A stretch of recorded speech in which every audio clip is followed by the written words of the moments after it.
Baik, ketemu lagi dengan saya. Hari ini saya akan berbicara tentang bagaimana sih pengembangan koperasi, pembangunan koperasi di Indonesia hari ini dan di masa lalu, hari ini dan di masa yang akan datang. Oke, kalau kita mengenal koperasi di tahun-tahun 70-an misalnya, maka ketika ada Repolita, PJP, pembangunan jangka menengah dan segala macam, koperasi itu memiliki peranan seperti perpanjangan tangan pemerintah dalam berbagai isu-isu ekonomi. Ketika itu, koperasi dibebankan atau didapuk dalam 3 peran penting. Yang pertama adalah koperasi diharapkan mampu mengakomodasi dan menggerakkan potensi masyarakat golongan menengah atau golongan lemah. Jadi pertama tugas koperasi itu adalah bagaimana dia mengakomodasi dan menggerakkan potensi masyarakat, khususnya pada masyarakat golongan ekonomi lemah. Nah, yang kedua, koperasi sebagai lembaga ekonomi keberadaannya sangat diperlukan sebagian besar bangsa Indonesia karena koperasi diharapkan dapat berperan utama sebagai agen pemerataan pembangunan ekonomi nasional. Oleh karena itu, tidak asing lagi kebijakan-kebijakan saat itu, infrastruktur koperasi, kelembagaan koperasi itu didorong sedemikian rupa, diintroduksikan ke daerah-daerah karena itu merupakan bagian dari misi nasional menggunakan koperasi untuk pemerataan pembangunan. Sampai-sampai di zaman itu, mungkin sekarang masih kayaknya sudah mulai digabung. Pada awalnya koperasi itu menjadi secara kelembagaan sampai ada dinas perkoperasian. Bahkan sekarang masih ada menteri koperasi. Nah, itulah bagaimana koperasi diharapkan memiliki peran yang sangat strategis. Nah, keberhasilan pembangunan koperasi pada saat itu diukur dengan satuan-satuan kuantitatif. Misalnya di Kabupaten A ada berapa KUD yang eksis, jumlah anggota koperasinya berapa, pertumbuhan volume usahanya berapa, jumlah modal usahanya berapa, hasil usaha dan lain-lain sebagainya. Itu yang menjadi ukuran-ukuran dalam keberhasilan pembangunan koperasi. Jadi pada saat itu dikatakan berhasil membangun koperasi ketika jumlah KUD-nya banyak, jumlah orang yang menjadi anggota koperasi banyak, tentu pertumbuhan volume usaha baru di belakangan, baru lebih lanjut tentang volume usaha dan modal dan sebagainya. Nah, saat ini perekonomian kita sudah berubah. Pola pembangunan koperasi juga berubah, dipengaruhi oleh perubahan lingkungan bisnis yang terus berubah dan berkembang. Ketika tahun 71, 70-an, 80-an lingkungan ekonomi kita berbeda dan sekarang sudah sangat berbeda. Oke.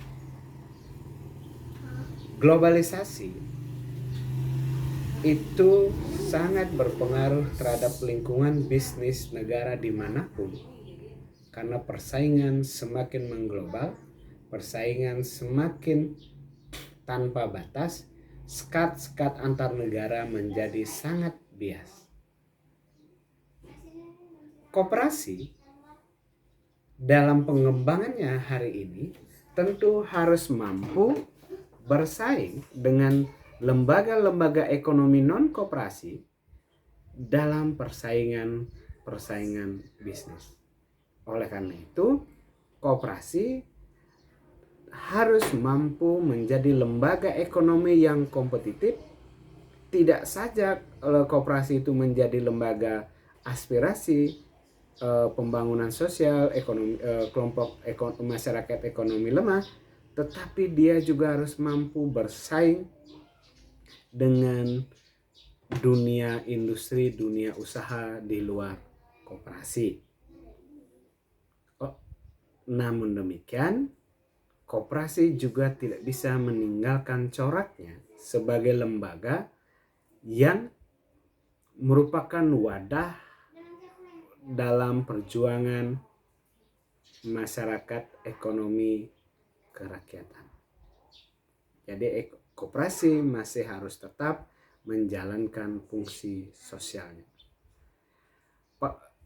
Lembaga Manajemen Fakultas Ekonomi Universitas Indonesia tahun 94 pernah mengusulkan beberapa kriteria kualitatif tentang pola pembangunan koperasi di masa mendatang saat itu, berarti di hari-hari ini, tahun 94 ke atas. Yang pertama, koperasi harus memiliki kemampuan untuk mengantisipasi kecenderungan perubahan lingkungan. Kalau dulu koperasi bisa berharap dengan koperasi misalnya koperasi jual beli, membangun koperasi untuk memenuhi kebutuhan konsumennya. Hari ini koperasi tidak bisa lagi seperti itu karena pelaku bisnis yang sama juga banyak.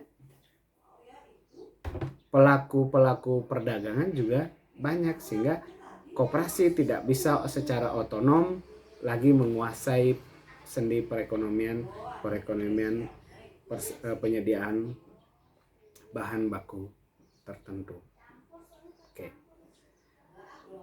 Kenapa koperasi harus mampu beradaptasi? Karena berdasarkan pemikiran bahwa koperasi belum mempunyai kemampuan untuk memperkirakan segala kemungkinan yang terjadi di masa yang akan datang. Koperasi tidak mampu memprediksi bagaimana sih perubahan ekonomi yang terjadi di masa yang akan datang. Koperasi masih berkumpul, mengumpulkan modal dan segala macam, masih dimaknai seperti itu. Nah, hari ini ketika kita berbicara di tahun 2020, setelah 26 tahun usulan ini dibuat, tentu perubahan paradigma pembangunan begitu pesat. Hari ini kita berbicara koperasi adalah bagaimana koperasi mampu secara matang, mampu bersaing, dan mampu bergerak pada ekonomi digital, ekonomi yang menggunakan platform digital dalam berbagai aktivitasnya. Baik itu pemasaran, baik itu promosi dan lain-lain sebagainya. Jadi koperasi harus mampu berjalan secara dinamis. Oke. Yang kedua, diusulkan bahwa koperasi harus mampu bersaing dengan kekuatan ekonomi non koperasi. Tadi saya sudah mention. Jadi koperasi saat ini tidak menjadi otonom lembaga ekonomi di daerah tertentu, bahkan sekarang di pedesaan pun itu grey atau pertokoan franchise yang dengan menggunakan brand-brand tertentu sudah sangat menjamur, sehingga koperasi harus mampu bersaing dengan pelaku ekonomi itu. Kalau tidak, koperasi itu tidak akan bisa eksis. Dalam hal simpan pinjam misalnya, koperasi harus bersaing dengan mulai dari BPR, ya, Badan Perkreditan Rakyat, sampai bank swasta maupun bank nasional yang jangkauan pasarnya, jangkauan kredit dan segala macamnya sudah mencapai di daerah pedesaan. Di sisi yang lain, perusahaan-perusahaan jasa keuangan di luar koperasi itu justru memiliki kekuatan finansial berupa permodalan yang jauh lebih besar dibandingkan dengan koperasi. Bayangkan kalau koperasi tidak mampu adaptif dengan hal seperti ini, maka semua perkreditan, semua jasa-jasa yang biasanya disediakan oleh koperasi akan mampu diambil alih oleh pelaku usaha perbankan di luar koperasi. Nah, yang ketiga, pengurus koperasi itu saat ini tidak lagi pengurus secara struktural mampu administratif saja, tetapi pengurus koperasi saat ini harus memiliki jiwa kewirausahaan. Apa itu jiwa kewirausahaan? Nanti mestinya kalian sudah belajar di mata kuliah kewirausahaan, jiwa yang selalu inovatif, kreatif, ya. Nah, pengurus koperasi harus kreatif dan inovatif, harus memiliki jiwa kewirausahaan sehingga dia mampu secara dinamis mengelola koperasi menjadi tetap bertahan dan sustain di situasi persaingan ekonomi saat ini. Kalau di zaman dulu koperasi itu betul-betul dalam tanda petik disusui, dimanjakan melalui dinas-dinas yang berkaitan dengan koperasi. Hari ini koperasi harus mampu mandiri dan bersaing dengan pelaku usaha.